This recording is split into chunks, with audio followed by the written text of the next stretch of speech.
দাইমি হুজুরি। এখন তো মানুষ দাইমি হুজুরি তো মানুষ বুঝেই না। এখন সাধারণত মানুষ বলে এহসানের দরজা নামাজের সময় শুধু। সবাইটারই ব্যাখ্যা করে ওই যে হাদিসে জিবরিল শরীফে আছে, আল্লাহ পাক হযরত জিবরিল পাঠাইলেন কতগুলি মাসালা শিক্ষা দেওয়ার জন্য উম্মতকে। সেটা উনি একটু জিজ্ঞাসা করলেন, তার মধ্যে একটা হইল ইয়া রাসূলুল্লাহ আখবিরিনি আনিল ইহসান, আখবিরিনি আনিল ইহসান, আমাকে ইহসান সম্পর্কে সংবাদ দান করুন। তো এখন নূরে মুজাসসাম হাবিবুল্লাহ হুজুর পাক সাল্লাল্লাহু আলাইহি ওয়াসাল্লাম বললেন আন তা'বুদাল্লাহ কান্নাকা তারাহু ফাইন লাম তাকুন তারাহু ফাইন্নাহু ইয়ারাক, যে আপনি এমন ভাবে ইবাদতবন্দি করেন যেন আল্লাহ পাকে দেখতেছেন, যদি দেখতে চান তাহলে তার আল্লাহ পাক দেখতেছেন।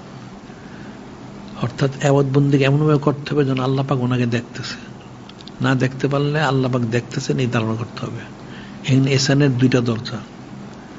এটাকে আমাদের তাসওয়ুফের পরিভাষায় বলা হয় বেলায়েতে কোবরা সুগরা। অর্থাৎ বেলায়েতে কোবরা হলে আল্লাহ পাক ওনাকে দেখে দেখে সবকিছু করা, আর বেলায়েতে সুগরা হলে আল্লাহ পাক দেখতেছেন। এটা মানুষ নির্দিষ্ট করছে যে নামাজের মধ্যে এইভাবে নামাজ পড়তে হবে। তাহলে অন্য ইবাদতবন্দিগুলি কিভাবে করতে হবে? নামাজের মধ্যে হুজুরি দরকার, ইখলাস দরকার, তাহলে অন্য আমলের দরকার নাই। প্রত্যেকটা আমল আসলে হুজুরির সাথে করতে হবে, ইখলাসের সাথে করতে হবে। আল্লাহ পাক ওনাকে দেখে দেখে অথবা আল্লাহ পাক দেখতেছে,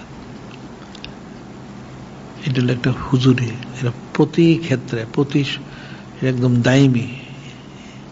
এটা যদি দায়মি হয়, এখন যদি আল্লাহ পাক ওনাকে দেখতে পারে তাহলে আসলে এখানে মানুষ আল্লাহ পাকে দেখতে পারলে ওনার হাবিব সাল্লাল্লাহু আলাইহি ওয়াসাল্লাম ওনাকে দেখতে পারবে। কারণ আল্লাহ পাক ওনার ইয়াটা পূর্ণতাটা নূরে মুজাসসাম হাবিবুল্লাহ হুজুর পাক সাল্লাল্লাহু আলাইহি ওনার মাধ্যম দিয়ে হয়। নূরে মুজাসসাম হাবিবুল্লাহ হুজুর পাক সাল্লাল্লাহু আলাইহি ওনার কে ব্যতীত আল্লাহ পাকের বিষয়টা পূর্ণ হয় না। এখন এই হুজুরের মধ্যে এমনিতে অনেক ব্যাপার আছে। এখন আল্লাহ পাককে মানুষ দেখে, ইবলিস কিন্তু ওই সূরত ধারণ করতে পারে, নাউজুবিল্লাহ। ওই যে বড় পিসের মধ্যে দোয়া দিছিল যে আমি আপনার রব, তাহলে আপনার জন্য সব হারাম হালাল করে দিলাম, নাউজুবিল্লাহ। কিন্তু ইবলিস নূরে মুজাসসাম হাবিবুল্লাহ হুজুর পাক সাল্লাল্লাহু আলাইহি ওনার কোন এই সূরত ধারণ করতে পারে না। সুবহানাল্লাহ। তাইলে এখানে একটা কথা আসতে পারে, মানুষ এগুলো বুঝে না, বুঝবেও না, হয়তো জানি না বুঝবে কিনা। সেটা হলো যে আল্লাহ পাক ওনাকে দেখে দেখে করতে হবে, কিন্তু দেখাটার মধ্যে কতটুকু তার সততা আছে, বিশুদ্ধতা আছে।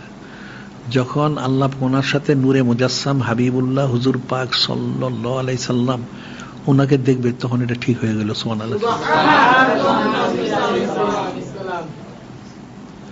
তাইলে দায়মি হুজুরি যদি হয়, তাইলে নূরে মুজাসসাম হাবিবুল্লাহ হুজুর পাক সাল্লাল্লাহু আলাইহি ওনাকেও দেখতে হবে। কিন্তু এটা আসলে মানুষ এটা বুঝবে না। এরা উলামায়ে সূরা ফতোয়া দিবে, কুফরি ফতোয়া দিবে, নাউজুবিল্লাহ।